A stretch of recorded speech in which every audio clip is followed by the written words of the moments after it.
And welcome, Juliette Lewis to France 24. Thanks for coming in to see us. Thanks for having me. Now, we often hear about musicians wanting to become film stars, but we rarely hear about it the other way around. Why did you do it that way? I don't know. I was kind of scared for the longest time because music and songwriting is really close to my heart. It's more personal and more deep of an expression, and so I didn't want to reveal it for the longest time. And then through my 20s, I was writing songs and developed a strong point of view and a kind of fearlessness. And so I put my first band together at 30. It's a little bit late, but I'm sort of happy I did it that way because I don't think I would have ever been able to tour the world and do all that I've been doing at age 20 that I'm able to do now in my 30s. And do you think the critics have given you quite a tough time because you're an actress turned singer, or do you think they've been quite good to you? No, I was actually shocked because I'm much tougher on my earlier records than the critics were. They were really like, whoa. I think because they had such low expectations, because they do judge you really hard. And so people were quite pleased to see that, there was a vibe to my earlier music, which was with the licks. And now with this new record, Terra Incognita, I really feel like I've come into my own as a musician and as a songwriter. It's a much deeper vibe. It's a bit psychedelic and groovy, and there's blues on this record, so I'm very proud of it. And you started off, like you say, with the licks, but you're on your own now. What prompted that sort of change? It just was a natural progression, a natural evolution, and my band broke up. My main collaborator in that band quit, and so I was sort of on my own. And it was a really heartbreaking experience, actually, last year, and I used it for the record. I started writing songs on piano, which I hadn't touched a piano since I was 9. And what I love about this new record is it has much more vulnerability, and I use my voice in different ways, kind of my jazz voice and not just this rock and roll animal, which is kind of what I'm known for. So it's based a lot, this new album, on real life experience. Yeah, I called it Terra Incognita, which is sort of a Latin expression for unexplored territory, because it's where I wanted to go musically. Because what people don't know is I'm an independent artist. I'm not backed by a major label. I do this all for the love of it, and I work really hard. So I have a lot of freedom, and I thought if I'm not challenging myself musically or as an artist to push the sound a bit, then there's no point in doing this, because I'm not, what's the point in playing it safe? I didn't do that in my film roles. I'm not going to do it in my music. And so I just try to get everybody to see the live show. And I've been on tour in Europe for the past month, and I'm now in France and going to play tonight. And how are Europeans reacting to your music?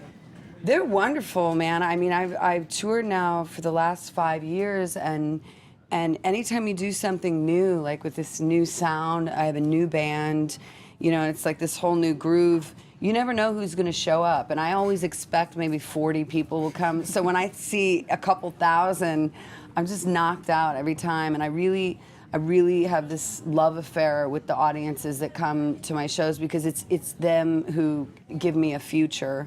Without this audience, I wouldn't be able to make, I hope to make another record after this.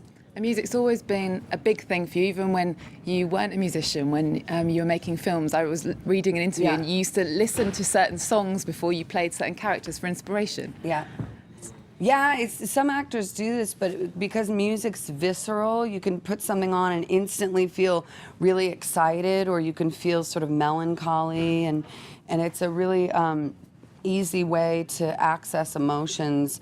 But yeah, I've listened to everything from Pink Floyd, Wish You Were Here, to Chet Baker, to Nina Simone, and Natural Born Killers. I was listening to Jimi Hendrix, Voodoo Child, Slight Return. It was helpful.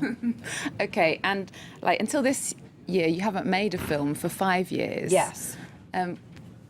Why such a long break? It was really important for me, because I've done movies for 15 years, so when I started with music, I really meant it. I really wanted to tour, and I did everything a young band would do, and I was really looking for my audience, not just people who are initially curious, if I'm going to be terrible or whatever. I never cared about that. It's really, what brings them back to coming to see your shows. you have to have a really strong live show. And so I really worked hard on that. And after 5 years, I felt like, okay, I'm good for a handful of tickets all around the world. Maybe, you know, cautiously, I was like, okay, maybe I have a future. And then last year, when I took a break, that's when I had a few movie opportunities come my way. And it is a deep love of mine. It's just a different, I'm not the boss. You know what I mean? In movies, I get hired.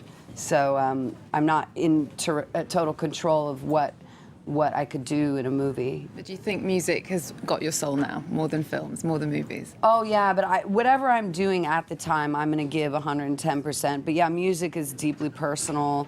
I oversee everything from the T-shirt designs to the lyrics to the live show to what I wear. So it's really fulfilling, but a little bit exhausting. And what's your latest film, Whip It? Yeah. You had to play a really nasty character. Yes. What was that like? Was that difficult? Oh man.